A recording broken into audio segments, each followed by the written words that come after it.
Assalamualaikum warahmatullahi wabarakatuh. Perkenalkan, saya Raja Aksah dari kelas STR tingkat 1B.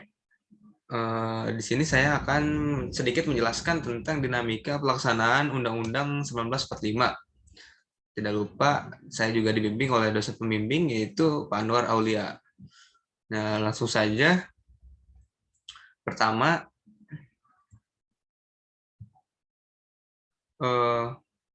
apa sih arti dinamika? Nah, di sini ada menurut bahasa dan istilah, dinamika adalah keselarasan dan keserasian. Secara umum, adalah sesuatu yang tidak konstan atau pergerakan di dalam suatu hal, entah itu naik atau menurun, namun yang jelas. Selanjutnya, kita akan membahas bagaimana sih dinamika pelaksanaan Undang-Undang 1945. Nah, dinamikanya pertama, Badan Penyelidik Usaha Persiapan Kemerdekaan Indonesia atau bisa disebut dengan BPUPKI yang dibentuk pada tanggal 29 April 1945 adalah badan yang menyusun rancangan Undang-Undang 1945. Nah, pada masa sidang pertama yang berlangsung dari tanggal 28 Mei sampai dengan tanggal 1 Juni 1945, Insinyur Soekarno menyampaikan gagasan tentang dasar negara yang diberi nama Pancasila. Kemudian BPUPKI membentuk panitia kecil yang terdiri dari 8 orang untuk menyempurnakan rumusan dasar negara. Nah, pada tanggal 22 Juni 1945, 38 anggota BPUPKI membentuk panitia 9 yang terdiri dari 9 orang untuk merancang Piagam Jakarta yang akan menjadi naskah pembukaan Undang-Undang 1945. Nah, setelah dihilangkannya anak kalimat dengan kewajiban menjalankan syariah Islam bagi pemeluk-pemeluknya, maka naskah Piagam Jakarta menjadi naskah pembukaan Undang-Undang 1945 yang disahkan pada tanggal 18 Agustus 1945 oleh Panitia Persiapan Kemerdekaan Indonesia atau bisa disebut dengan PPKI. Nah, pengesahan Undang-Undang 1945 dikukuhkan oleh Komite Nasional Indonesia Pusat yang disebut dengan KNIP yang bersidang pada tanggal 29 Agustus tahun 1945. Nah, naskah rancangan Undang-Undang 1945 Indonesia disusun pada masa sidang kedua Badan Penyelidik Usaha Persiapan Kemerdekaan atau bisa disebut dengan BPUPK. Nah, kenapa BPUPK tidak memakai Indonesia ya?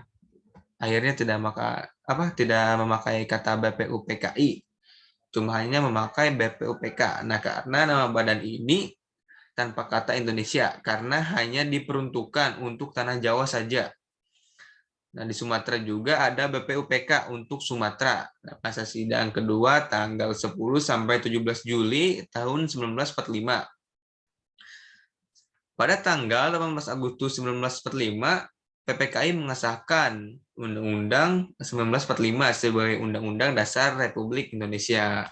Nah, selanjutnya ada pelaksanaan Undang-Undang 1945 masa awal kemerdekaan yang jatuh pada tanggal 17 Agustus 1945 sampai tanggal 29 Desember 1949.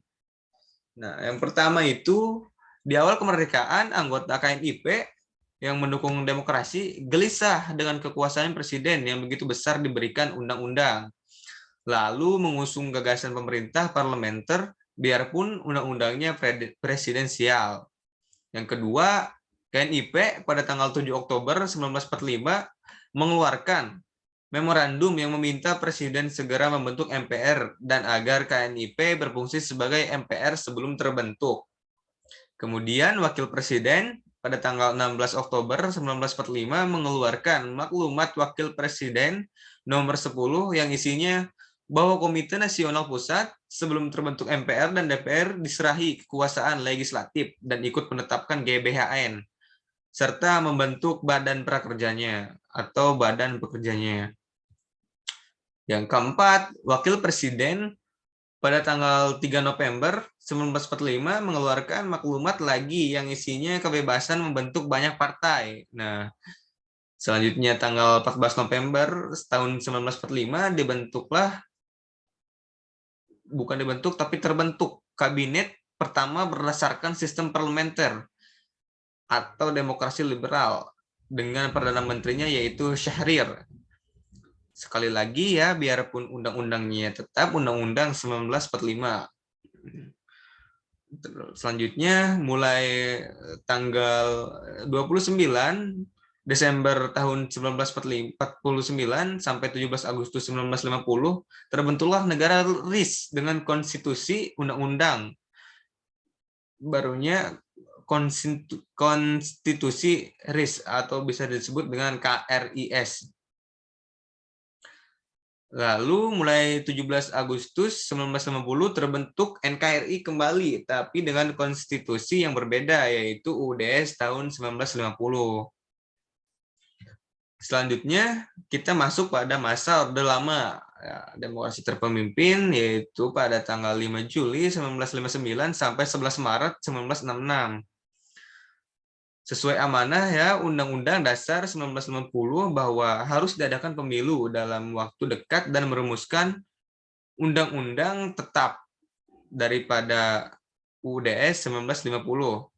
Tetapi perumusan undang-undang tetap selama kurang lebih 3 tahun dari tahun 1966 sampai 1959 tidak juga mencapai kesepakatan karena pertarungan sengit kelompok ideologi-ideologi yang pada tanggal 5 Juli 1959, Presiden menganggap NKRI darurat bahaya dan mengeluarkan dekret Presiden atau perintah Presiden yang isinya pembubaran Konstituante dan NKRI kembali ke Undang-Undang 1945 serta pembentukan MPRS dan DPAS.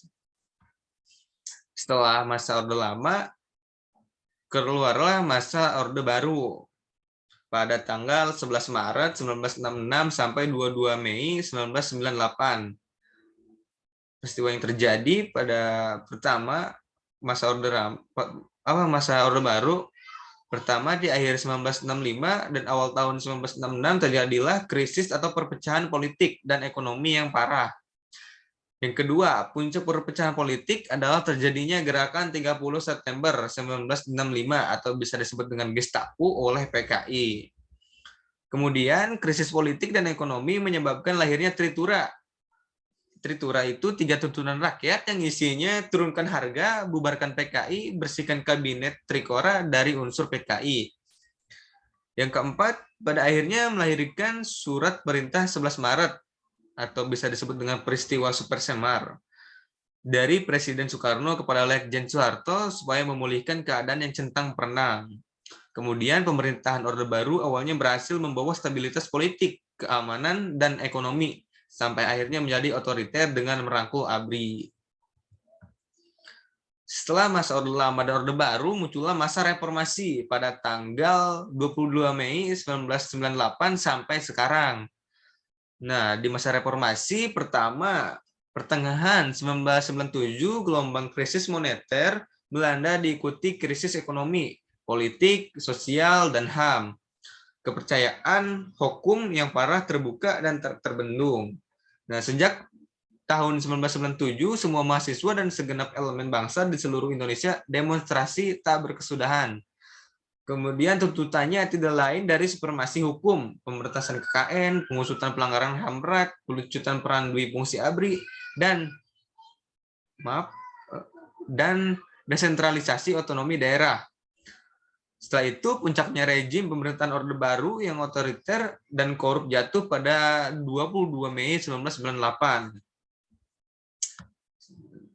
Nah, di sini ada penyimpangan pada pemerintahan Orde Lama ya. Tadi kita bahas Orde Lama. Penyimpangannya yang pertama, terlalu banyak pembangunan fisik tanpa pembangunan mental masyarakat. Yang kedua, terlalu dekat dengan komunisme. Yang ketiga, terlalu berambisi menyatukan nasionalisme, agama, dan komunis yang notabene amat bertentangan antara agama dan komunis. Kemudian banyak hak rakyat yang terabaikan. MPRS mengangkat Insinyur Soekarno sebagai presiden seumur hidup. Kemudian penyimpangan ideologis, konsepsi Pancasila berubah menjadi nasakom atau bisa disebut dengan nasionalis agama komunis. Lalu kaburnya politik luar negeri yang bebas aktif menjadi politik poros-porosan. yang mengakibatkan Indonesia keluar dari PBB. Kemudian DPR hasil pemilu 1955 dibubarkan Presiden dan hak budget DPR tidak berjalan lagi setelah tahun 1960. Setelah penyimpangan Orde Lama, di sini juga ada penyimpangan yang dilakukan pada pemerintahan Orde Baru. Yang pertama itu pemilihan umum yang tidak jujur.